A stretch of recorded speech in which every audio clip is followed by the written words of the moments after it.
Hi guys, in this video, I'm going to show you how to change voice on TikTok. So let's get started. First of all, open your TikTok app. And then tap on the plus button at the bottom of your screen. From here, you can record and upload your videos.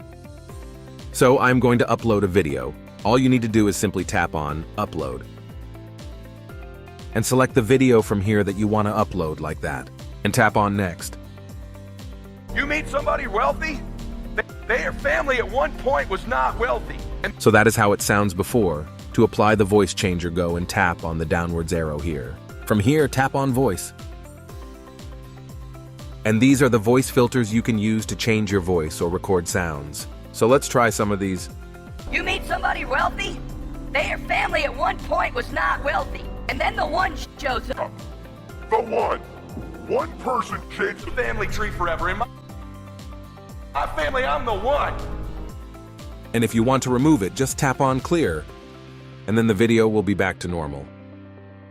And it wasn't because I wanted it or I hoped for it. I fought for it. I want to win. I want to fight for my family. I want my mom. If you find this video useful, please show your support with a like.